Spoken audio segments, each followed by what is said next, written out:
ದೇವ್ರೇ ಬಂದ್ರು ಬೆಂಗಳೂರಿನ ಟ್ರಾಫಿಕ್ಗೆ ಪರಿಹಾರವನ್ನ ಕಂಡುಕೊಳ್ಳೋದು ಕಷ್ಟ. ಹೀಗಂತ ನಿನ್ನೆ ಡಿಸಿಎಂ ಡಿಕೆ ಶಿವಕುಮಾರ್ ಹೇಳಿಕೆ ಕೊಟ್ಟರು. ಇದಕ್ಕೆ ಉದ್ಯಮಿ ಮೋಹನ್ ದಾಸ್ ಪೈ ತೀವ್ರ ಆಕ್ರೋಶವನ್ನ ವ್ಯಕ್ತಪಡಿಸಿದ್ದಾರೆ. ಪಬ್ಲಿಕ್ ಟಿವಿಯ ಜೊತೆಗೆ ಉದ್ಯಮಿ ಮಾತನಾಡಿದ್ದಾರೆ. ಡಿಸಿಎಂ ಡಿಕೆ ಶಿವಕುಮಾರ್ ಅವರಿಂದ ಇದನ್ನ ನಿರೀಕ್ಷೆ ಮಾಡಿರಲಿಲ್ಲ, ನಾವು ಭರವಸೆ ಕಳ್ಕೊಳ್ಳುವಂತಹ ಪರಿಸ್ಥಿತಿಗೆ ದೂಡ್ತಾ ಇದೆ ಅವರ ಹೇಳಿಕೆ ಅಂತ ಹೇಳಿಕೆಯನ್ನ ಕೊಟ್ಟಿದ್ದಾರೆ. ಡಿಸಿಎಂ ಅವರಿಂದ ಇಂತಹ ಹೇಳಿಕೆಗಳ ನಿರೀಕ್ಷೆ ಇರಲಿದೆ. ಇದು ಆಡಳಿತದ ವೈಫಲ್ಯ ಅಲ್ಲದೆ ಇನ್ನೇನು ಅಲ್ಲ. ಡಿಸಿಎಂ ಡಿಕೆ ಇದನ್ನೆಲ್ಲ ಯಾಕೆ ಸರಿ ಮಾಡಲು ಸಾಧ್ಯವಿಲ್ಲ ಅಂತ ಕೆಲವೊಂದಷ್ಟು ಸಲಹೆಗಳನ್ನು ಕೂಡ ಕೊಟ್ಟಿದ್ದಾರೆ. ಡಿಕೆ ಇಂತ ಹೇಳಿಕೆ ನೀಡಿದ್ರೆ ನಾವು ಭರವಸೆ ಕಳ್ಕೊಳ್ತೀವಿ ಅಂತ ಪಬ್ಲಿಕ್ ಟಿವಿಯ ಜೊತೆಗೆ ಉದ್ಯಮಿ ಮೋಹನ್ ದಾಸ್ ಪೈ ಮಾತನಾಡಿದ್ದಾರೆ ಎಕ್ಸ್ಕ್ಲೂಸಿವ್ ಆಗಿ. ದೇವರೇ ಬಂದ್ರು 3-4 ವರ್ಷ ಬೆಂಗಳೂರು ಸರಿ ಹೋಗಲ್ಲ ಅಂತ ಡಿಸಿಎಂ ಹೇಳಿಕೆ ಕೊಟ್ಟಿದ್ರು. ಇದು ಆಡಳಿತದ ವೈಫಲ್ಯ ಅಲ್ಲದೆ ಮತ್ತೇನೂ ಅಲ್ಲ. ಬಸ್ ಖರೀದಿ ಮಾಡಿ, ಸಾರ್ವಜನಿಕರಿಗೆ ಬಸ್ನ ಅವಶ್ಯಕತೆ ಇದೆ. ಅವರ ಒಂದು ಪ್ರೈವೇಟ್ ವೆಹಿಕಲ್ಗಳನ್ನ ರಸ್ತೆಗೆ ತರೋದ್ರಿಂದ ಅಲ್ವಾ ಟ್ರಾಫಿಕ್ ಸಮಸ್ಯೆ. ಈ ಸಮಸ್ಯೆಯನ್ನು ಬಗೆಹರಿಸಿಕೊಳ್ಳಿಕ್ಕೆ ಬಸ್ ಖರೀದಿ ಯಾಕೆ ಸಾಧ್ಯ ಇಲ್ಲ ಅಂತ ಕೇಳಿದ್ದಾರೆ. ಮತ್ತು ಟೆಕ್ ಪಾರ್ಕ್ಗಳ ಮುಂದಿರುವಂತಹ ರಸ್ತೆಗಳನ್ನ ಅಗೆಯಲಾಗಿದೆ, ಅದರ ದುರಸ್ತಿ ಯಾವಾಗ ಆಗುತ್ತೆ, ಬರೀ ಅಗೆಯುವಂತಹ ಕಾರ್ಯವೇ ಆಗ್ತಾ ಹೋದ್ರೆ ಅಂತ ಕೇಳಿದ್ದಾರೆ.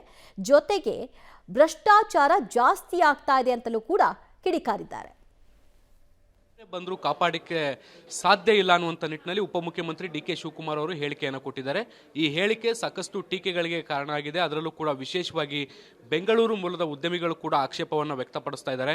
ನಮ್ಮ ಜೊತೆಗೆ ಮೋಹನ್ ದಾಸ್ ಪೈ ಅವರಿದ್ದಾರೆ, ಬನ್ನಿ ಅವ್ರನ್ನ ಕೂಡ ಮಾತಾಡ್ಸೋಣ. ಅವರು ಕೂಡ ಟ್ವಿಟರ್ನಲ್ಲಿ ಈ ಬಗ್ಗೆ ಸಾಕಷ್ಟು ವಿರೋಧವನ್ನು ಕೂಡ ವ್ಯಕ್ತಪಡಿಸಿದ್ದಾರೆ. ಸರ್, ಉಪಮುಖ್ಯಮಂತ್ರಿಗಳಾಗಿ ಈ ರೀತಿಯಾದಂಥ ಒಂದು ಹೇಳಿಕೆ, ನೀವು ಇದನ್ನು ಹೇಗೆ ನೋಡ್ತೀರಿ? ಒಬ್ಬ ಮುಖ್ಯಮಂತ್ರಿ ಆಗ್ಬಿಟ್ಟು ಈ ಥರ ಮಾತಾಡಿದ್ರೆ ನಾವೆಲ್ಲ ಏನು ತಿಳ್ಕೊಬೇಕು? ದೇವರು ಬಂದರೂ ಏನೂ ಮಾಡೋಕ್ಕಾಗಲ್ಲ 2-3 ವರ್ಷ ಅಂತ ಹೇಳಿದ್ರೆ ಇದೇ ಅಡ್ಮಿಷನ್ ಆಫ್ ಫೇಲಿಯರ್, ಇದೇ admission of A failed government. D K Shivakumar ಅವರು ಡೆಪ್ಟಿ ಚೀಫ್ ಮಿನಿಸ್ಟರ್ ಆಗಿಬಿಟ್ಟು ಬೆಂಗಳೂರು ಮಿನಿಸ್ಟರ್ ಆದಾಗ ನಮ್ಗೆ ಭಾಳ ಖುಷಿ ಇತ್ತು. ನಾವೆಲ್ಲ ಹೋಗ್ಬಿಟ್ಟು ನಮಗೆಲ್ಲ ಖುಷಿ ಆಯ್ತು. ಯಾಕಂದರೆ ಒಬ್ಬ ವೆರಿ ಸ್ಟ್ರಾಂಗ್ ವ್ಯಕ್ತಿ, ಸ್ಟ್ರಾಂಗ್ ಮಿನಿಸ್ಟರ್. ಅವರು ಅಫಿಷಿಯಲ್ಸ್ಗೆಲ್ಲ ಮಾತಾಡಿಬಿಟ್ಟು ಕೆಲಸ ಮಾಡೋ ತಾಕತ್ತಿದೆ. ಆ ತಾಕತ್ತಿದೆ, ಕೆಲಸ ಮಾತ್ರ ನಾವೆಲ್ಲ ಸಿಕ್ಕಿದ್ವಿ. ನಾವು ಸಿಕ್ಕಿದಾಗ ಅವ್ರು ಹೇಳಿದ್ವಿ 2 ವರ್ಷದ ಹಿಂದೆ, ನೇಲಿ 2 ವರ್ಷದ ಹಿಂದೆ, ನೋಡಿ ಮೊದಲು ನೀವು ಬೆಂಗಳೂರಿಗೆ ಕ್ಲೀನ್ ಮಾಡಿ, ಬೆಂಗಳೂರಲ್ಲಿ ದಬ್ರಿಸು ಮಕ್ಕು ಎಲ್ಲ ಇದೆ, ಫುಟ್ಬಾತ್ ಮೇಲೆ ಎಲ್ಲ ಕ್ಲೀನ್ ಮಾಡಿದ್ರೆ ಒಳ್ಳೇದಾಗತ್ತೆ. ಫುಟ್ಬಾತ್ ಸರಿ ಮಾಡಿ, 10-15% ಜನರು ನಡ್ಕೊಂಡು ಹೋಗ್ತಾರೆ. ನಡ್ಕೊಂಡು ಹೋಗೋ ಸಿಟಿ ಬೇಕು. ಸಿಟಿ ಅಂದರೆ ನಡ್ಕೊಂಡು ಹೋಗೋದು ಸ್ಥಳ, ನಡ್ಕೊಂಡು ಹೋಗ್ತಾರೆ. ಆಮೇಲೆ ಏನೇನು ಪ್ರಾಜೆಕ್ಟ್ಸ್ ಮಾಡ್ತಾ ಇದ್ದಾರೋ ಜಲ್ದಿ ಮಾಡಿ. ಎಜಿಪುರ ಅಲ್ಲಿ ಒಂದು ಫ್ಲೈಓವರ್ ಆಗ್ತಾಯಿದೆ, 10-15 ವರ್ಷ ಆಯಿತು, ಕೆಲಸ ಆಗಿಲ್ಲ. ಅದು ಬೇಗ ಮಾಡಿ. ನೀವು ಬೇಕಾದರೆ ಎಲ್ಲರಿಗೂ ಮೀಟಿಂಗ್ ಕೊಟ್ಬಿಟ್ಟು ಮಾಡ್ಬೋದು.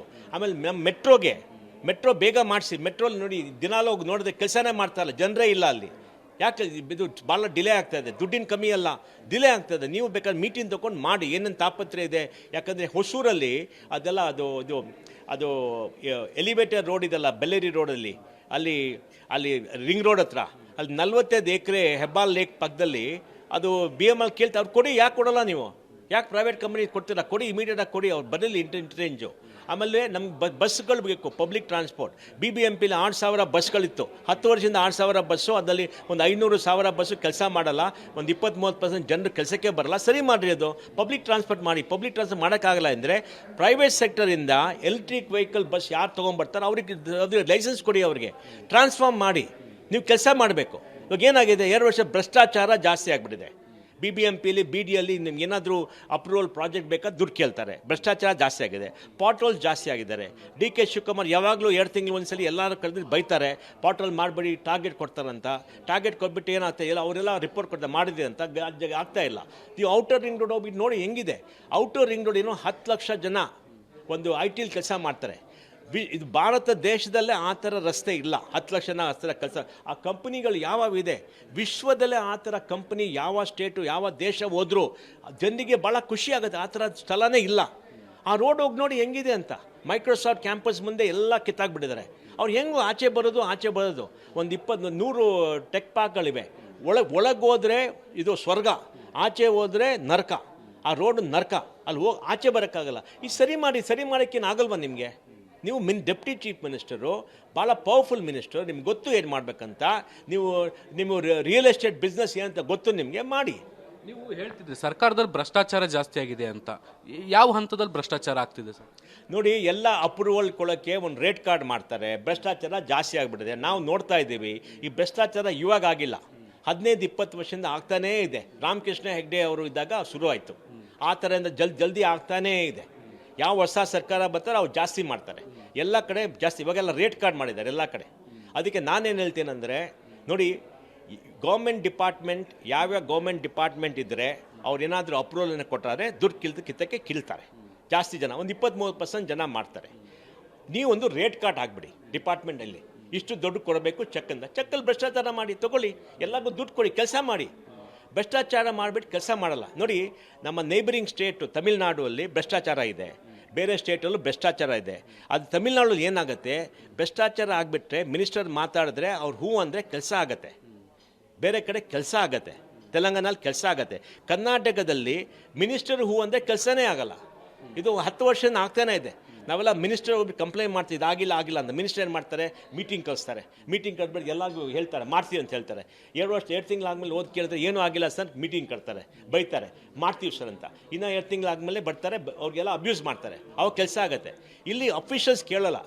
ಭ್ರಷ್ಟಾಚಾರ ಎಷ್ಟು ಕೆಟ್ಟೋಗ್ಬಿಟ್ಟಿದೆ ಅಂದರೆ, ನೀವೊಬ್ಬ ದಿವಸಪ್ಪ ಒಂದು ಇನ್ವೆಸ್ಟಿಗೇಟ್ ಜರ್ನಲಿಸ್ಟ್ ಮಾಡಬೇಕು ಸಪ್ಪ, ಇದು ಪೋಸ್ಟ್ಗಳು ಇದು ಆಕ್ಷನ್ ಮಾಡ್ತಾರೆ, ನಿಮ್ಗೆ ಗೊತ್ತಿರಬೇಕಲ್ಲ.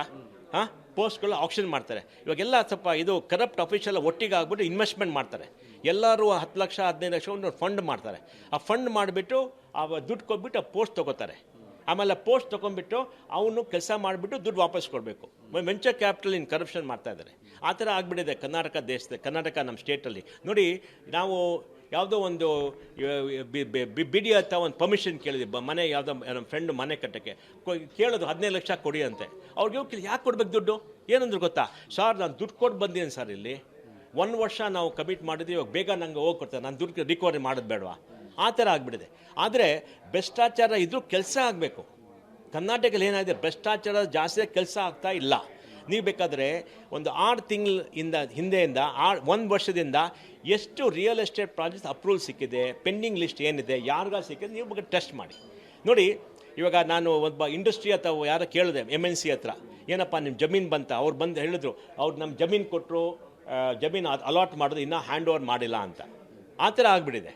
ಇವಾಗ ಎಲ್ಲ ಕಡೆ ನೋಡಿ, ಭ್ರಷ್ಟಾಚಾರ ಭಾರತ ದೇಶದಲ್ಲಿ ಭಾಳ ಸ್ಟೇಟ್ಗಳಿವೆ, ಅಲ್ಲಿ ಕೆಲಸ ಆಗುತ್ತೆ. ಈ ಕರ್ನಾಟಕದಲ್ಲಿ ಕೆಲಸ ಆಗಲ್ಲ, ಅದೇ ಪ್ರಾಬ್ಲಮ್. ಸರ್, ಈಗ ನೋಡಿ, ಬ್ರ್ಯಾಂಡ್ ಬೆಂಗಳೂರು ಅಂತಾರೆ, ಇನ್ವೆಸ್ಟ್ ಕರ್ನಾಟಕ ಅಂತಾರೆ, ಆದರೆ ಬೇಸಿಕ್ ಇನ್ಫ್ರಾಸ್ಟ್ರಕ್ಚರ್ಗಳೇ ಇಲ್ಲ ಅಂದರೆ ಹೇಗೆ ಇನ್ವೆಸ್ಟ್ ಕರ್ನಾಟಕ ಮಾಡೋದು? ಪ್ರಾಬ್ಲಮ್ಮು ನೋಡಿ, ಸಿದ್ದರಾಮಯ್ಯ ಅವರು 56,000 ಕೋಟಿ ಕೊಟ್ಬಿಟ್ರು ಸೋಷಿಯಲ್ ಜಸ್ಟಿಸ್ ಅಂತ.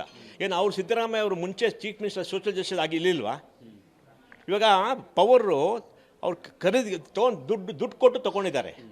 ಇವಾಗ ಮಲ್ಲೇಶ್ವರಮಲ್ಲಿ ನನ್ನ ಫ್ರೆಂಡ್ಸ್ ಭಾಳ ಜನ ಇದ್ದಾರೆ, ಅವರೆಲ್ಲ ಫ್ರೀ ಪವರ್ ತೊಗೋತಾ ಇದ್ದಾರೆ, 200 ಯೂನಿಟ್. ನಾನು ಕೇಳಿದೆ ಯಾಕೆ ತೊಗೋತೀನಿ ಅಂತ. ನೋಡಿ, ನಮ್ಮ ದುಡ್ಡೆಲ್ಲ ನಾವು ಟ್ಯಾಕ್ಸ್ ಕೊಟ್ಟಿದ್ದೆಲ್ಲ ಬೇರೆಯವ್ರಿಗೆಲ್ಲ ಕೊಡ್ತಾರೆ, ನಾವು ತೊಗೋತೀವಿ ಅಂತ ಒಂಥರ ಹಕ್ಕಾಗ್ಬಿಟ್ಟಿದೆ. ಈ ಥರ ಮಾಡಿದ್ರೆ ದುಡ್ಡು ಇನ್ವೆಸ್ಟ್ಮೆಂಟ್ ಎಲ್ಲಿದೆ? ರೋಡಿಗೆ ದುಡ್ಡು ಇನ್ವೆಸ್ಟ್ಮೆಂಟ್ ಎಲ್ಲಿದೆ? ಇದು ಹೈಯರ್ ಎಜುಕೇಷನ್ ಇನ್ವೆಸ್ಟ್ ಮಾಡೋಕ್ಕೆ ಎಲ್ಲಿದೆ?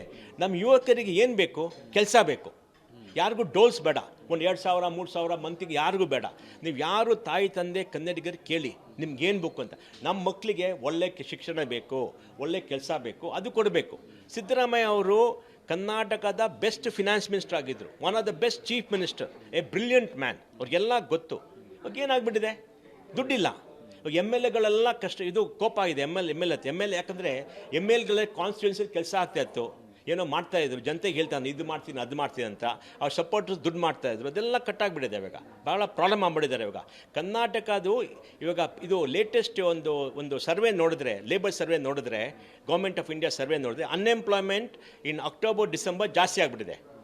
ಪೀರಿಯಾಡಿಕ್ ಲೇಬರ್ ಸರ್ವೆಯಲ್ಲಿ ಲೇಬರ್ ಪಾರ್ಟಿಸಿಪೇಷನ್ ಕರ್ನಾಟಕ ನೆಗೆಟಿವ್ ಆಗಿಬಿಟ್ಟಿದೆ. ಈ ಥರ ನೆಗೆಟಿವ್ ಆಗಿಬಿಟ್ಟು ಈ ಥರ ಅನ್ಎಂಪ್ಲಾಯ್ಮೆಂಟ್ ಜಾಸ್ತಿ ಆಗಿದೆ. ನಾನು ಹಿಂದೆ ಭಾಳ ವರ್ಷ ನೋಡ್ತಾ ಇದ್ದೀನಿ ಡೇಟಾ, ನಾನು ನೋಡಿಲ್ಲ. ಈ ಥರ ಸ್ಥಿತಿ ಆಗಿಬಿಟ್ಟಿದೆ. ಅದಕ್ಕೆ ಇವಾಗ DK ಶಿವಕುಮಾರ್ ಈ ಥರ ಮಾಡೋದು ಭಾಳ ನಮಗೆ ಒಂದು ಹೋಪ್ಲೆಸ್ ಆಗಿಬಿಟ್ಟಿದೆ. ನಮ್ಮ ಇದು ಭಾಳ ನಮಗೆ.